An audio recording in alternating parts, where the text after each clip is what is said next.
आज हम राजतंत्र के समय मारवाड़ में क्या क्या लोकतांत्रिक व्यवस्था थी उस पर बात करेंगे, क्योंकि हर कोई ये जानता है कि राजतंत्र के अंदर जैसे राजा बोलते थे वैसा ही होता था, जनता के कुछ भी अधिकार नहीं होते थे।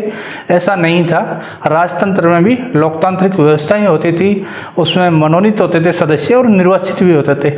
इस पर हम बात करते हैं। 16 फरवरी 1939 से मारवाड़ राज्य में कुछ नए शासन सुधारों की शुरुआत हुई थी। इन सुधारों के अंतर्गत एक केंद्रीय सलाहकार मंडल बनाने का प्रस्ताव था। यह सलाहकार मंडल एक प्रकार की विधानसभा थी। इस सलाहकार मंडल में 2 सरकारी सदस्यों को मनोनीत किया जाता था और 30 गैर सरकारी सदस्य थे, उनको निर्वाचित किया जाता था। निर्वाचन के प्रोसेस से वो आते थे।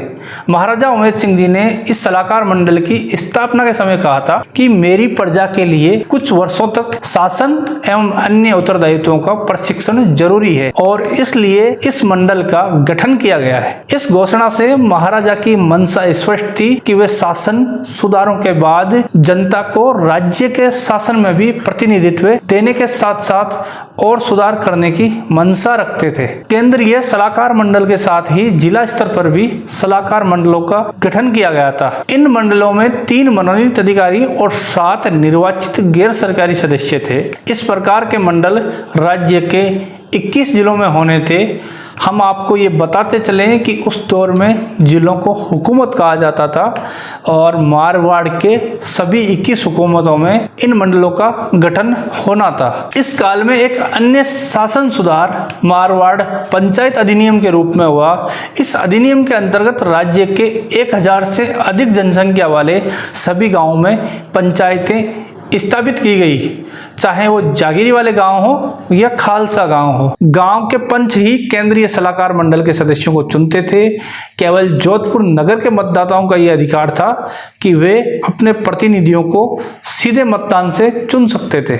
इस मंडल को आगे चलकर केंद्रीय सलाहकार विधानसभा का नाम दिया गया। इसके मनोनीत सदस्यों की संख्या 23 व निर्वाचित सदस्यों की संख्या 41 कर दी गई। आगे जाकर जब मंडल केंद्रीय सलाहकार विधानसभा का स्वरूप लेता है तो जिला सलाहकार मंडलों को समाप्त कर दिया गया। लोक परिषद ने केंद्रीय सलाहकार मंडल, जिसे विधानसभा भी कहा जाता था, उसका बहिष्कार कर दिया। बहिष्कार का मुख्य कारण यह बताया गया कि जनता को पूर्ण प्रतिनिधित्व नहीं दिया गया था। यह कारण बस बहाना मात्र था। वास्तविकता यह थी कि पंचायत चुनाव में लोक परिषद का कोई भी सदस्य चुनाव जीतकर नहीं आया था। संपूर्ण मारवाड़ में इनका एक भी कैंडिडेट ऐसा नहीं था जो कि इलेक्शन जीत के आया हो।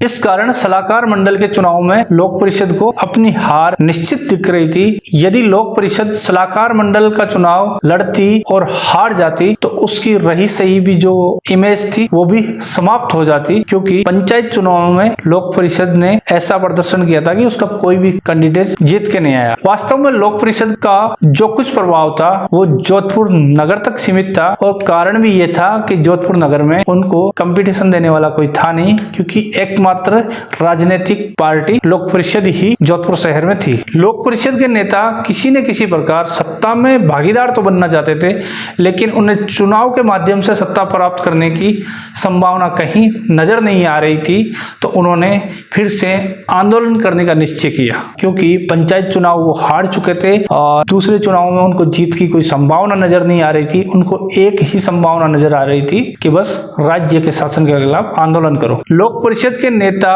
कौन कौन थे इस बारे में हमने हमारे पिछले वीडियोज में काफी जिक्र किया है। फिर भी हम आपको बताते चले कि लोक परिषद के प्रमुख नेता उस काल में जयनारायण व्यास, बालकृष्ण दूत, मथुरादास माथुर जैसे लोग थे।